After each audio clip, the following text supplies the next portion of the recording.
Scrapbooks from English combined as a stretch and challenge activity. Beth, can you tell me why your scrapbook stretched and challenged you whilst we have a look at it? Basically, it meant that we could do a lot more research about our own work, and we got to find certain texts and songs that we liked and link them to our coursework.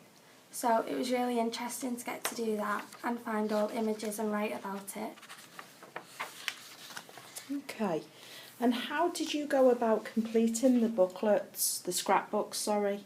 It gave us a chance to be a bit more creative because English is quite an essay-based subject. It gave us a chance to be a bit more artistic with our work and really show the creative side that we have with our writing.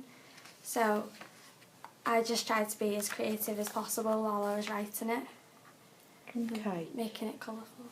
Did you enjoy the activity? Yeah, it was really fun and interesting to do. Really widens what you can do in your coursework as well because you've got so much research all in one place behind your work. Oh yeah. And when did you do it? Did you do it in lessons? Some of it we did in lessons, but most we got told to do at home. But that was fine because we got given all the information that we needed before we started to do it. Okay. Thank you, Beth. Thank you. Okay, Alicia, if you can talk us through your scrapbook that you did for the motorcycle diaries. First of all, tell me how it stretched and challenged you. Well, for me personally, I found that by doing this I could look at what my own personal crossing boundaries were. So in order to do this, it sort of took on the book as well. So looking through it, I could think, oh, I could use that in my own work then.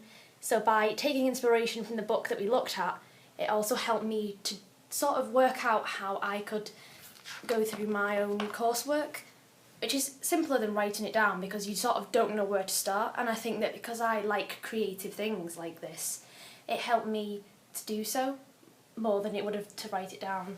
Okay, brilliant. How did you go about putting the scrapbook together?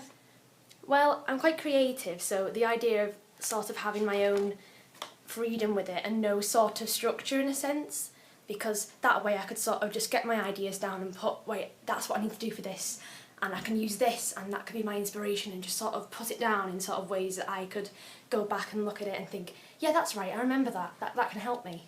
But I also use pictures and other things that will trigger my head up, and I'll think, yeah, I remember using that colour, and I use it for this reason, and that's symbolic for this.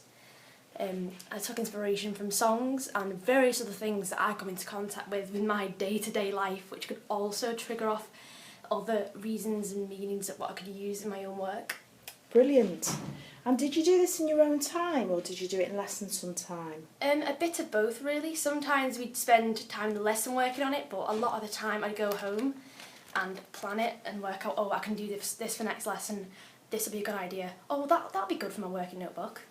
And it's something you can do ongoing that you can sort of look at and think, hang on a minute, that's a good idea, I'll write it down somewhere. Brilliant, Alicia. So it was something that you really enjoyed?